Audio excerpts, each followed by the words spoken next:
আপনাদের যাদের গণমাধ্যমে চোখ রাখার অভ্যাস আছে বা নিয়মিত পত্রপত্রিকা পড়ার অভ্যাস আছে তারা ইতোমধ্যেই জেনে গেছেন যে আন্তর্জাতিক অপরাধ আইনে সংশোধনের একটা উদ্যোগ নেওয়া হচ্ছে এবং সেখানে বলা হচ্ছে যে অপরাধের সংজ্ঞায় গুম এবং লিঙ্গভিত্তিক সহিংসতা ব্যাপারটাকে যুক্ত করা হবে।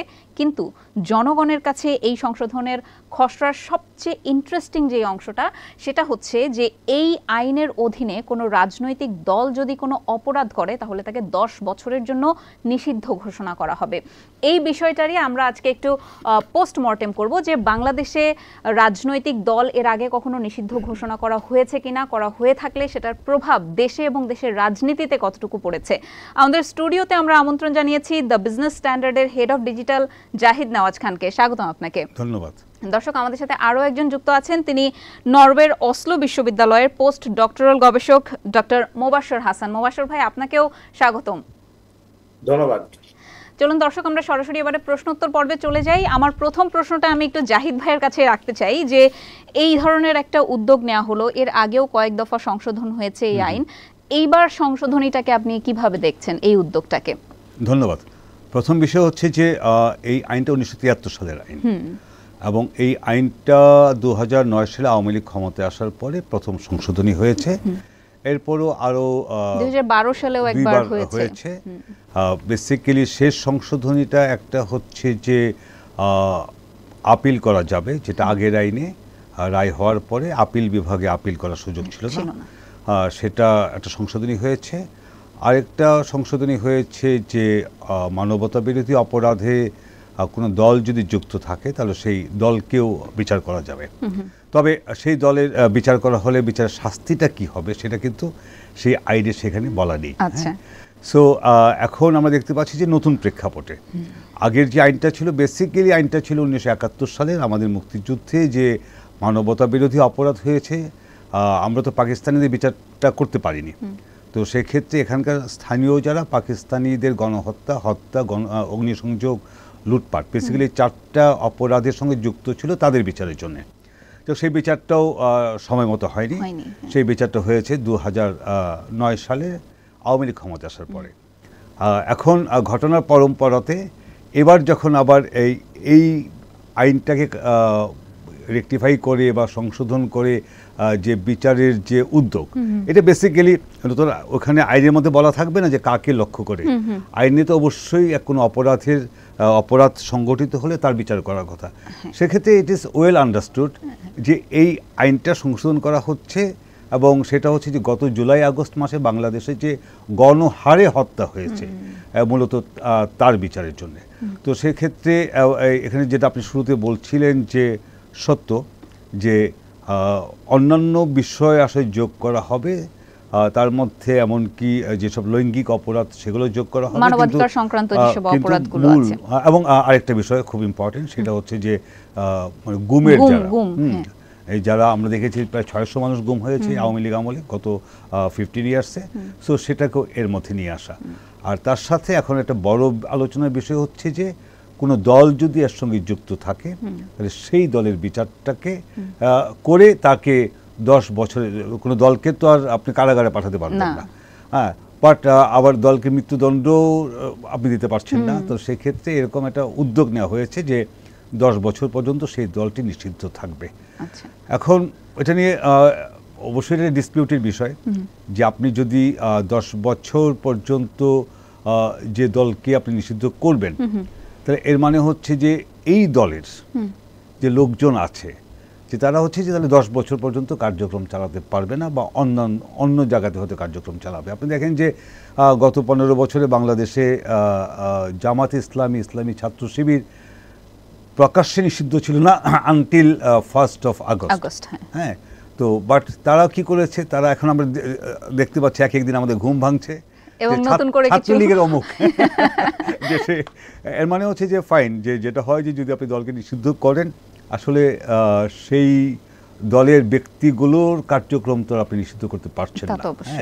এবং তারা যদি আনটিল তারা আরেকটা ফৌজদারি অপরাধ না করে, নাশকতামূলক কাজ না করে, তাহলে সেই ক্ষেত্রে সেটাকেও আপনি যে খুব বেশি কন্টেইন করতে পারেন, হয়তো চোখে চোখে রাখতে পারেন কিন্তু খুব বেশি কন্টেইন করতে পারেন না। সো আমার মনে হয় যে আমাদের আগামী দিনের যে আমরা যে পলিটিক্যাল শেপ দিতে যাচ্ছি সেখানে এই বিষয়টা একটা বড় ইস্যু এবং এজেন্ডা হবে। আচ্ছা, ধন্যবাদ জুয়েল ভাই আপনাকে। আমি একটু মোবাশ্বের ভাইয়ের কাছে যেতে চাই যে এই রাজনৈতিক দল নিষিদ্ধকরণের ব্যাপারটা নৈতিকভাবে কতটুকু যুক্তিসঙ্গত? একজন মানুষ অপরাধ করলে তাকে আমরা শাস্তি দিতে পারি, শাস্তির আওতায় আনতে পারি, কিন্তু একটু আগেই যে জুয়েল ভাই যেটা বলছিলেন যে দলকে তো আর আমরা কারাগারে পাঠাতে পারবো না, দলকে আমরা ফাঁসিও দিতে পারবো না, তো রাজনৈতিক পুরো দলকে এই শাস্তির আওতায় আনার ব্যাপারটা কতটুকু যুক্তিসঙ্গত নৈতিকভাবে? আসলে ধন্যবাদ আপনাকে আমাকে আমন্ত্রণ জানানোর জন্য। আসলে নীতি আর বাংলাদেশের রাজনীতি এই দুইটা কতটুকু একভাবে যায় সেটা আমরা সবাই জানি।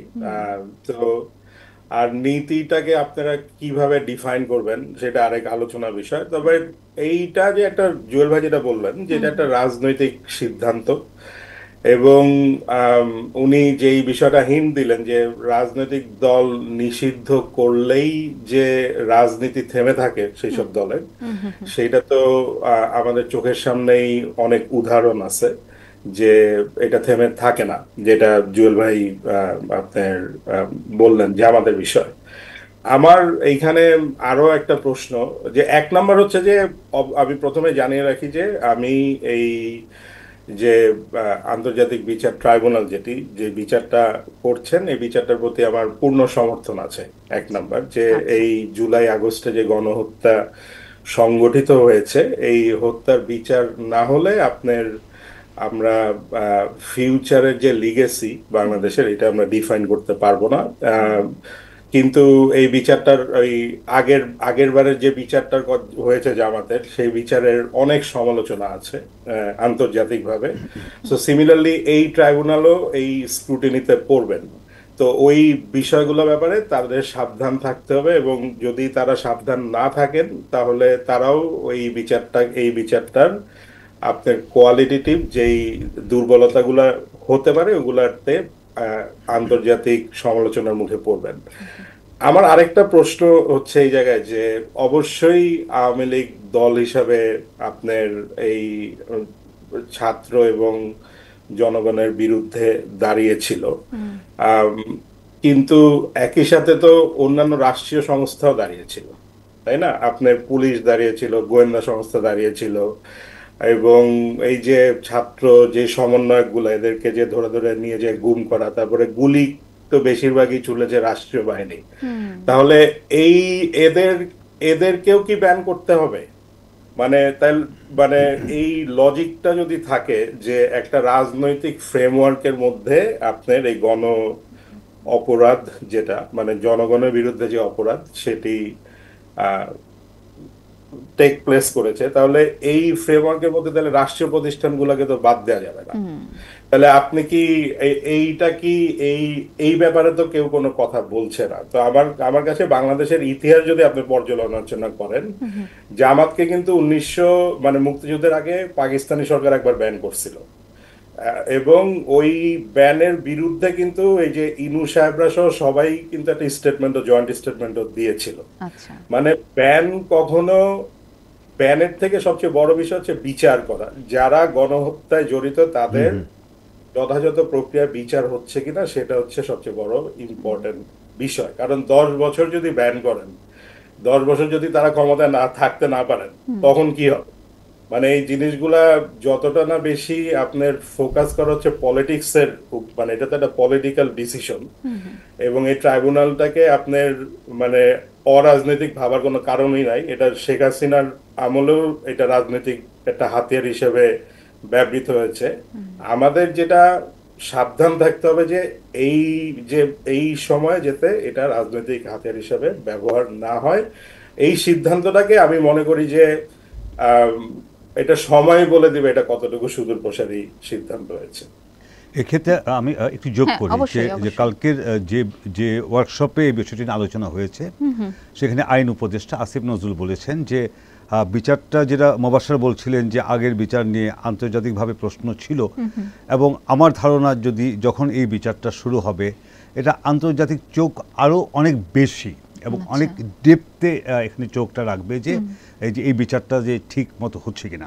তো আসিফ নজরুল সাহেব যেটা বলেছেন যে উনি বলেছেন যে কেউ যেন মানে যারা অভিযুক্ত হবেন এবং যারা ন্যায় বিচার আকাঙ্ক্ষী কোনো পক্ষই যেন এখান থেকে বঞ্চিত বোধ না করেন, উভয় পক্ষই যেন মনে করেন যে হ্যাঁ ন্যায় ন্যায় বিচার বিচার হয়েছে। হ্যাঁ, এখন অবশ্যই তো সেটা যেটা মোবাশ্বের বলছিলেন সত্য, যে খুবই রাজনৈতিক প্রতিপক্ষকে ড্যামেজ করা না করার বিষয় না, এটা অবশ্যই এটা রাজনৈতিক সিদ্ধান্তের বিষয়। আচ্ছা, যে যতই এটা অন্তর্বর্তী সরকার হোক, সেটা একটা রাজনৈতিক লিগাসির পথ ধরেই ক্ষমতায় আছে এবং তাকে সেই রাজনৈতিক সিদ্ধান্ত নিতে হচ্ছে এবং রাজনৈতিক সিদ্ধান্ত নেবে। তো আসিফ নজরুল যখন এই কথা বলছেন যে কেউ যেন এটা মনে না করে যে সেই ন্যায় বিচার থেকে বঞ্চিত হচ্ছে, সেক্ষেত্রে আমি ওনার অন্য একটা বিষয় এখানে যোগ করতে চাই। অবশ্যই এর আগে যখন আপনি দেখেন যে যেদিন জামাতের নিষেধাজ্ঞা উঠিয়ে নেওয়া হলো, ওই দিন কিন্তু এই প্রশ্ন সাংবাদিকরা করেছিলেন আইন উপদেষ্টাকে যে আওয়ামী লীগকে নিষিদ্ধ করার ক্ষেত্রে একটা দাবি আছে, তো এরকম কোন উদ্যোগ এই সরকার নেবে কিনা। তখন উনি দুটো কথা বলেছেন। একটা বিষয় হচ্ছে যে এই সম্পর্কিত রিট হয়েছিল হাইকোর্টে, তো সেইখানে রাষ্ট্রপক্ষ মানে অ্যাটর্নি জেনারেল তো রাষ্ট্রকে প্রতিনিধিত্ব করেন, অ্যাটর্নি জেনারেল বলেছেন যে তারা কোনো দলকে নিষিদ্ধ করার দর্শনগত চিন্তাতে তারা নাই। আচ্ছা, একই সঙ্গে আসিফ নজরুল বলেছেন যে আওয়ামী লীগের প্রেক্ষাপট বর্ণনা করে যে মুক্তিযুদ্ধের নেতৃত্ব দেওয়া দল, বাংলাদেশের বিভিন্ন গণতান্ত্রিক আন্দোলনের নেতৃত্ব দেওয়া দল, কিন্তু গত 15 বছর মানে 15 আমি প্রথম 5 বছর তারা নির্বাচিত ছিল, পরের 10 বছর, বাট ওনার ভাষাতে 15 বছর, যে তারা যে অনির্বাচিত থেকে যেভাবে মানুষকে দমিয়ে রেখেছে, গণতন্ত্রকে হত্যা করেছে, নির্বাচনকে কলঙ্কিত করেছে, হ্যাঁ, এসবের কারণে ওনার বক্তব্য অনুযায়ী কিছু ব্যক্তি বা আওয়ামী লীগ নেতৃত্ব দায়ী। এই কারণে ওনার ব্যক্তিগতভাবে উনি মনে করেন যে আওয়ামী লীগ নিষিদ্ধ হওয়া উচিত না। এটা হচ্ছে আইন উপদেষ্টার ব্যক্তিগত মন্তব্য। কিন্তু আবার ব্যক্তিগত মত তো তাহলে আমরা দেখতে পাচ্ছি যে আইন যে সংশোধনের উদ্যোগ, সেখানে কিন্তু আইন উপদেষ্টার তাহলে আকাঙ্ক্ষা বা মতামত কিন্তু প্রতিফলিত হয়নি। তাহলে এখন যখন আইন উপদেষ্টা বলছেন যে সবাই যেন ন্যায় বিচার, আমি অবশ্যই চাইবো যে এবং অবশ্যই মনে করি ওনারা সে নিশ্চিত করবেন, কিন্তু তাহলে সেক্ষেত্রে আইন উপদেষ্টার যে মতামত, উনি তো সাধারণ মানুষ না, উনি অনেক মানে জ্ঞান গরিমা সম্পন্ন এবং একই সঙ্গে এসব বিষয়ে ইনডেপথ স্টাডি করা মানুষ। তো উনি যখন একটা পর্যবেক্ষণ দেন, সেই পর্যবেক্ষণটা নিশ্চয়ই তার অধীনস্থ মন্ত্রণালয়ের লোকজন যখন ড্রাফট করবে, সেখানে সেটা যদি প্রতিফলিত না হয়, তখন কিন্তু এই প্রশ্ন আসে যে তাহলে কি এখানে আরও অন্য কোনো পার্টি আছে কিনা, অন্য কোনো মহল আছে কিনা যেটা এটা নিয়ন্ত্রণ করে। আর মোবাশ্বের একটা খুবই ইম্পর্টেন্ট ইস্যু রেজ করেছেন যে আপনি যখন বলছেন যে দল হিসেবে আওয়ামী লীগকে বিচার করবেন, ওকে, বা নিষিদ্ধ করবেন, তো এখানে তো আরো ইনস্টিটিউশন জড়িত ছিল, রাইট, পুলিশ জড়িত ছিল, র্যাব জড়িত ছিল, বিজিবি জড়িত ছিল, আমাদের সবচেয়ে খুব আরামে আছেন আমলারা, ওনারা কোনো কিছুর মধ্যেই সবকিছুর মধ্যে ছিলেন, কিন্তু এখন বাট সেই প্রতিষ্ঠানগুলো জড়িত ছিল। একটু আগে একটা এনটিএমসির একটা ডকুমেন্ট দেখছিলাম, যে আপনি দেখেন যে সবাই এখানে রাষ্ট্রীয় যতগুলো প্রতিষ্ঠান ছিল এর সঙ্গে জড়িত ছিল, তাহলে আপনি তো সেই প্রশ্ন তুলছেন না বা সেই প্রশ্ন উঠছে না যে তাহলে অন্যদেরকে বিচার করা হবে কিনা। সো মেবি আপনি দেখেন যে আপনি যদি নুরেমবার্গ ট্রায়ালে যান, ওইখানে পলিটিক্যাল, মিলিটারি এবং বিজনেস তিনটা পক্ষকে বিচার করার কথা ছিল। শেষ পর্যন্ত তো বিজনেসকে আপনি টাচ করতে পারেন নাই, পলিটিক্যাল এবং মিলিটারি আপনি 22 জনকে বিচার করেছেন, 6টা প্রতিষ্ঠানকে মানে পলিটিক্যাল প্রতিষ্ঠানকে আপনি নিষিদ্ধ করেছেন, এরকম অনেক কিছু হয়েছে। সো আমার মনে হয় যে মানে এটা এইরকম বিষয়, আমরা যদি, আমি তো পুলিশকে ব্যান করতে পারবো না, বিজিবিকে ব্যান করতে পারবো না, বাট এইখানে যারা নেতৃত্বে ছিলেন, যারা সর্বোচ্চ পর্যায়ের নেতৃত্ব বা অর্ডার নির্দেশদাতা, আমার বিচারের জায়গাটা সেখানে নিয়ে যাওয়াটা হয়তো সব পক্ষের জন্য ভালো হবে। আপনি বিচারটাও সহজে করতে পারবেন, দ্রুত করতে পারবেন, মানুষের মধ্যেও একটা এই বোধ প্রতিষ্ঠিত হবে যে হ্যাঁ বিচার হয়েছে। আচ্ছা, আমি একটু ইতিহাসের দিকে তাকাতে চাই জাহিদ ভাই, যে বাংলাদেশের ইতিহাসে উনি মোবাশ্বের ভাই তো অলরেডি একটা উদাহরণ দিয়েছেন যে জামাত ইসলামী নিষিদ্ধ করা হয়েছিল, এরকম আর কোনো রেকর্ড আছে কিনা বাংলাদেশে? আছে, বাংলাদেশে আছে বলতে আপনি যদি আমরা 26শে মার্চ তো আমাদের আমরা স্বাধীনতা ঘোষণা করলাম, মানে 26শে মার্চ থেকে বাংলাদেশ এক্সিস্ট করে। আবার একই সঙ্গে এই ভূখণ্ডে তখন পাকিস্তান এক্সিস্ট করতো, যেহেতু পাকিস্তানের দখলে ছিল। সো জুলাই মাসে বোধহয় 71-এর আওয়ামী লীগকে নিষিদ্ধ করা হয়েছিল। বাট সেই নিষেধাজ্ঞা তো কিছুই যায় আসে নাই। আপনি আবার দেখেন যে ৭১-এর পরে যখন আমাদের সংবিধানে ধর্মভিত্তিক দল নিষিদ্ধ করা হলো, তখন কিছু দল অটোমেটিক্যালি নিষিদ্ধ হয়ে গিয়েছিল। পরে আবার সংবিধান সংশোধনের কারণে তারা আবার রাজনীতি করার অধিকার ফেরত পেয়েছে। এর বাইরে তো সাম্প্রতিক উদাহরণ যে ১লা আগস্ট জামাতকে শিবির নিষিদ্ধ করা হয়েছিল। আর তার বাইরে বিভিন্ন সময় আমরা দেখেছি যে কিছু কোট আনকোট জঙ্গি সংগঠন, সন্ত্রাসবাদী সংগঠন, তাদেরকে নিষিদ্ধ করা হয়েছে। আবার এমন সংগঠন আমরা নিষিদ্ধ করেছি যেটা আবার বাইরের বিশ্বে কিন্তু আপনি নিষিদ্ধ না, এরকম সংগঠন আছে। আর পলিটিক্যাল পার্টি, এরকম বড় পলিটিক্যাল পার্টির বলতে জামাত ছাড়া আমি মনে করতে পারি না, মোবাশ্বের কি মনে করতে পারেন কিনা যে বাংলাদেশে জামাত ছাড়া আর কোনো বড় দলকে নিষিদ্ধ করা হয়েছে? হ্যাঁ, আর কিছু বামপন্থী দল নিষিদ্ধ ছিল যারা সশস্ত্র বিপ্লবে বিশ্বাস করতো। আপনি দেখেন যে খুব জেভিপি, জনতা বিমুক্তি প্যারামোনা, শ্রীলঙ্কাতে ক্ষমতায় এসছে, সেই তারাই কিন্তু সহিংস আন্দোলন করেছে একটা সময়, সশস্ত্র যুদ্ধ করতে চেয়েছিল, নিষিদ্ধ হয়েছে। আবার তারা জনতার মধ্যে ফেরত এসেছে এবং তারা আজকে রাষ্ট্রীয় ক্ষমতা পেয়ে গিয়েছে। আপনি কি একটু কিছু যোগ করতে চান মোবাশ্বের ভাই, ইতিহাস থেকে যে কোনো রাজনৈতিক দল নিষিদ্ধ হওয়া বা তার প্রভাবটা দেশের ওপর কেমন পড়েছে? যেমন আমার একটা জিনিস মাথায় আসছিল যে ১৯৭১ সালের জুলাই মাসে জাহিদ ভাই বলছিলেন যে আওয়ামী লীগকে নিষিদ্ধ করা হয়, এর পরপরই হচ্ছে আমরা স্বাধীন একটা রাষ্ট্র পাই, এবং একই সাথে যখন জামাত ইসলামীকে নিষিদ্ধ করা হলো আগস্টের ১ তারিখ এবং ৫ তারিখে একটা বাংলাদেশে আওয়ামী সরকারের পতন হলো। তো এটা কি সামহাও দুটো কোইন্সিডেন্স, নাকি এই ধরনের কোনো প্রভাব আসলেই রাজনীতিতে বা দেশে পড়ে? দেখেন, নিষিদ্ধ করলে যে রাজনীতি থেমে থাকে এরকম উদাহরণ তো কোথাও নাই। কারণ যারা রাজনীতি করে তারা রাজনীতি করবেই, এটা নিষিদ্ধ করা হোক অফিসিয়ালি অথবা নিষিদ্ধ করা না হোক। এটা সবচেয়ে বড় উদাহরণ এই যে এই স্বাধীনতার পরে যখন জামাতকে ব্যান করা হলো, তখন ওই সময় যে সরকারটা ছিল ওই সরকারের উপর বিভিন্নভাবে আন্তর্জাতিক চাপ সৃষ্টির পিছনে আপনার জামাতের যে লিডারগুলা যারা বাইরে ছিলেন তারা ব্যাপক ভূমিকা রেখেছিলেন। এবং এটা তখন যদিও বাংলাদেশে আপনার সেই রাজনীতি ব্যান ছিল, সেই আইডিওলজি তো এবং তার সমসাময়িক যে আইডিওলজিগুলো যেগুলো ছিল ধর্মভিত্তিক, এগুলো তো আপনার কখনোই চাপা দিয়ে রাখা যায়নি।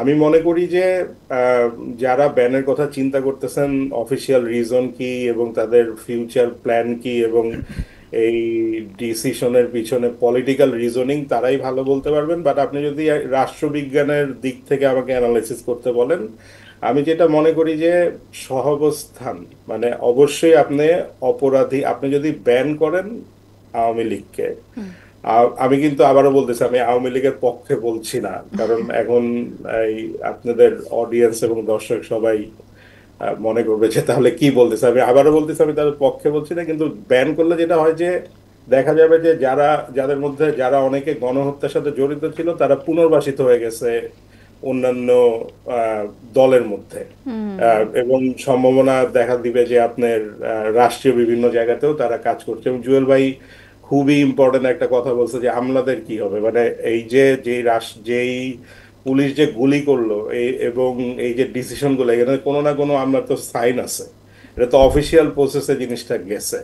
তো ওই জিনিসগুলাতে আসলে কিভাবে অ্যাড্রেস করা হবে ব্যান করলে, এটার আমার কোনো ধারণা নেই। এবং ব্যান করলে যে রাজনীতি থেমে থাকবে এটা ভাবারও কোনো কারণ নেই। আমার মনে হয় যে এটা অনেক বেশি যারা ডিসিশন নিচ্ছেন তারা তারা তারা আমি আবারও বলতেছি তারা ভালোভাবে জানেন যে এটার আউটপুটটা কি। বাট আমি তো দেখি না যে আওয়ামী লীগ তো ধরেন সমর্থন করে বহু মানুষ, এখন তারা ব্যান করলে তারা কোথায়, মানে তারা কি রাজনীতি বন্ধ করে দিবে কিনা বা তারা কি করবে, এই বিষয়গুলো নিয়ে আসলে কতটুকু ভাবার বিষয় আছে। এর থেকে যদি ব্যান না থাকে কিন্তু আপনি অপরাধীদেরকে শাস্তি দেন, ইনক্লুডিং আপনার শেখ হাসিনা, তাহলে কিন্তু আপনি রাজনীতিটার সামনে কি হচ্ছে আরো বেশি ধারণা থাকে কম্পিটিশনটা সম্পর্কে। মানে আপনি ঘরটা এক ধরেন রূপকর্তে বলে আপনি একটা ঘর আছে, এই ঘরটাকে আপনি ভেঙে দিলেন, তো ঘরের লোকগুলো অন্য জায়গায় চলে যাবে।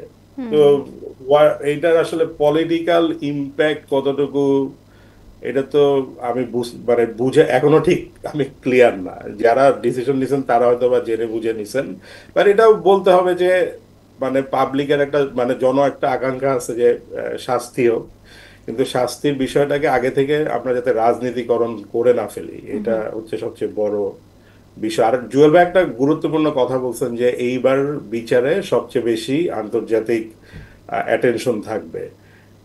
এবং আমি মনে করি যে এই ক্ষেত্রে ইউনূস সাহেব একটা সিদ্ধান্ত নিয়েছেন যেটা খুবই ইন্টারেস্টিং, সেটা হচ্ছে যে জাতিসংঘকে উনি দিয়ে তদন্ত করাচ্ছেন। সো প্রবাবলি আমরা কিছুটা ডিফারেন্ট এভিডেন্স দেখতে পেতে পারি। সামনে কি হবে এটা তো বলা যেতেছে না। বুঝতে পেরেছি। ধন্যবাদ মহসির ভাই। আরও একটা প্রশ্ন আপনাকে করতে চাই, একদম শেষ পর্যায়ে চলে এসেছি, যে দল নিষিদ্ধকরণের বাইরেও তো এখানে মানবাধিকার সংক্রান্ত কিছু সংশোধনের কথা বলা হচ্ছে, যেমন গুম বা লিঙ্গভিত্তিক সহিংসতা, এই জিনিসগুলোকেও এখানে অন্তর্ভুক্ত করা হবে। তো এগুলো আসলে কতটুকু সময় উপযোগী সিদ্ধান্ত বলে মনে করছেন? এটা অত্যন্ত মানে লিঙ্গভিত্তিক এবং লিঙ্গভিত্তিক ভায়োলেন্স এবং গুমের যে বিষয়টা, এটা অত্যন্ত সময়োপযোগী। আমার জানা নেই বাংলাদেশের ইতিহাসে কোনো দলের সম্পৃক্ততা গুমের সাথে আছে যেটা আওয়ামী লীগের বিভিন্ন লোকজনের ছিল। মানে আমরা যখন মানবাধিকার নিয়ে গবেষণা করেছি তখন অনেক ভিকটিমকেই বলতে শোনা গিয়েছে যে তারা আওয়ামী লীগের মানে কোনো কোনো এলাকায় আওয়ামী লীগের লোকজন আইন শৃঙ্খলা রক্ষাকারী বাহিনীর সাথে একসাথে হয়ে তাদের টার্গেট করে আপনার গুম বা তার ফ্যামিলিকে এক্সট্রাজুডিশিয়াল কিলিং এর দিকে ঠেলে দিয়েছে। সো দেয়ার এই ব্যাপারে কোনো সন্দেহ নয় যে একটা নেক্সাস ছিল আইন শৃঙ্খলা বাহিনী এবং আওয়ামী লীগের কতিপয় কিছু লোকজনের সাথে, এবং এদেরকে বিচারের মুখোমুখি অবশ্যই করা দরকার। এবং আমি এই ট্রাইব্যুনালকে সাধুবাদ জানাই যে গুমকে এই এই অপরাধের আওতায় নিয়ে আসার জন্য। কারণ আমাদেরকে একটা জিনিস আমরা হয়তো রিয়েলাইজ করি নাই যে গুম কিন্তু মানবতা বিরোধী অপরাধ আন্তর্জাতিক বিভিন্ন আইনে। এই মানবতা বিরোধী অপরাধ বাংলাদেশে আপনার বছরের পর বছর ধরে চলে এসেছে এবং এই মানবতা বিরোধী এখন যিনি কথা বলছেন মোবাশ্বের হাসান, উনি নিজেও কিন্তু গুমের শিকার হয়েছেন এবং 44 ডেজ, মানে মানে মানে আমরা যেটাকে এখন তো আয়না ঘরটা তো একটা ডাক নাম, মানে কোনো না কোনো আয়না ঘরে তাকে রাখা হয়েছিল এবং বিকজ অফ পাবলিক সেন্টিমেন্ট তাকে নিয়ে এই ঢাকাতে মানববন্ধন হয়েছে, মিছিল হয়েছে, সমাবেশ হয়েছে, পত্রিকাতে কলাম লেখা হয়েছে, এরকম টক শো হয়েছে। মানে এটা হচ্ছে আল্লাহর রহমত যে মোবাশ্বের হাসান আমাদের সঙ্গে এখন কথা বলতে পারছেন। আমি আপনার এই ঘটনাগুলো একটু একটু করে শুনেছি জাহিদ ভাইয়ের কাছ থেকেই। আমি ভেবেছিলাম যে শুরুতে হয়তো আপনাকে বিষয়টা নিয়ে আমি একটু জিজ্ঞেস করব, কিন্তু একটু সেন্সিটিভ হয়ে যেতে পারে জন্যই আমরা এই বিষয়টা আসলে প্রথমে শুরু করিনি। আপনি কি একটু ছোট করে আপনার অভিজ্ঞতা কি আমাদের সাথে শেয়ার করতে চান, যেহেতু গুম বিষয়ে কথা হচ্ছে আপনার সাথে? না, জাহিদ ভাই আমার একজন শুভাকাঙ্ক্ষী। উনি তখন স্ট্যাটাস দিয়েছিলেন, আমি বের হওয়ার পর আমার মনে আছে, তুমি ভালো বিদেশ চলে যাও। কারণ জাহিদ ভাই বিচার চাইতে সাহস পায় নাই তখন। হ্যাঁ, যে কারণ আমাদের তখন এই যে জুয়েল ভাই যে বললো আল্লাহর রহমত, মানে একটা রাষ্ট্রের মধ্যে আমরা মানে বিচার চাওয়ারও, মানে গুম হলে গুম থেকে ফেরত আসার বিচার চাওয়ারও যেই সাহসটা ওইটা আমাদের ছিল না, এরকম একটা অবস্থার মধ্যে আমরা ছিলাম। সো ওই ক্ষেত্রেই আর কি আমি নিজেও যেহেতু একটা ভুক্তভোগী, 2017 সালের 7 নভেম্বর আমাকে গুম করা হয় এবং 2017 সালের 22 ডিসেম্বর রাতে আমাকে ছেড়ে দেয় এবং আমাকে বলতে বলা হয় যে একটা গল্প, যে গল্পটার মধ্যে আপনার মানে রাষ্ট্রীয় কোনো সংস্থাকে জড়ানো যাবে না। কিন্তু এবং এই গল্পটা আমি পাবলিকলি আমার বলতে হয়, না হলে বলা হয় যে আমার ফ্যামিলির উপরে থ্রেট আছে। কিন্তু যারা সাংবাদিক, যারা আপনার এই রাষ্ট্রের বিভিন্ন অংশের সাথে জড়িত, তারা ঠিকই জানেন যে কারা আমাকে নিছেন, কোথায় আমাকে কোথায় রাখছেন। নেত্র নিউজের তাসনিম খলিলরা একটা রিপোর্টও বের করছিল, ওরা আইডেন্টিফাই করছিল কোথায় রাখছেন। এই জিনিসগুলার একটা প্রচন্ড যেই মানে মানে যে দিকটা আছে যে আপনার এই গুমের বিষয়টা আপনার পুরো একটা ফ্যামিলিকে ট্রমাটাইজ করে দেয় এবং এই শুধু ফ্যামিলি না, শুধু সমাজকেও ট্রমাটাইজ করে দেয়। হ্যাঁ, এই জায়গা থেকে আমার কাছে মনে হয় যে এই ট্রাইব্যুনাল যে কাজটা করতেছে এই কাজটা অত্যন্ত জরুরি, এবং এবং একটা জিনিস আমি ট্রাইব্যুনালের মনে রাখা উচিত এবং তারা রাখবেন আশা করি, যে ওর মানে পলিটিসাইজেশন যদি বিচারের হয়ে যায় সেটাও কিন্তু ভিকটিমের জন্য অবিচার।